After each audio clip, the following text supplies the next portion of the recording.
मैं हूँ Maria clip city पीके से, और आज की खबर आपके लिए है कुछ ऐसी जो वाकई आपको चकरा देगी और हिला कर रख देगी। कुछ भी करने की कोई हद होती है।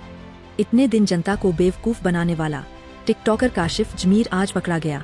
हाँ, वही काशिफ जमीर जिसकी हर वीडियो सोशल मीडिया पर धूम मचाती थी।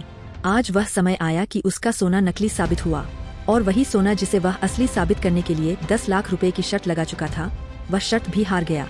दोस्तों, अगर आप यह सनसनीखेज वीडियो देखना चाहते हैं तो मेरे YouTube चैनल को लाइक करें, शेयर करें, सब्सक्राइब करें और बेल आइकन पर क्लिक करना मत भूलें ताकि हर आने वाली वीडियो सबसे पहले आपके पास पहुंचे। पाकिस्तान के मशहूर टिकटॉकर काशिफ जमीर एक बार फिर खबरों की जिन्नत बन गए हैं।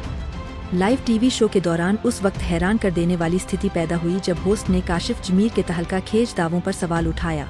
शो के दौरान काशिफ जमीर ने दावा किया कि उनके पास मौजूद सभी सोने की चेन और गहने असली है, और अगर साबित हो जाए कि उनका सोना नकली है तो वह 10 लाख रुपए देने के लिए तैयार है।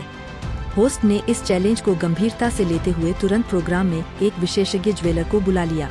जैसे ही शो में सोने का बारीकी से टेस्ट शुरू हुआ, माहौल सनसनीखेज हो गया और कैमरे लगातार इस पूरे प्रक्रिया को रिकॉर्ड करते रहे।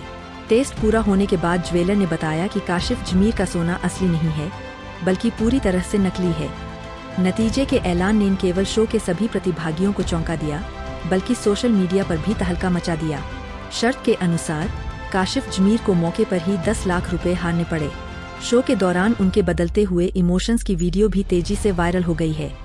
सोशल मीडिया पर काशिफ जमीर तीखी आलोचना के निशाने पर है और यूजर्स इसे उनकी नकली शान और शोभा का खुलासा मान रहे हैं। यह वीडियो लाखों लोगों द्वारा देखी जा रही है, जबकि विभिन्न प्लेटफार्मों पर व्यंग्यात्मक कमेंट और मीम्स का सिलसिला भी जारी है।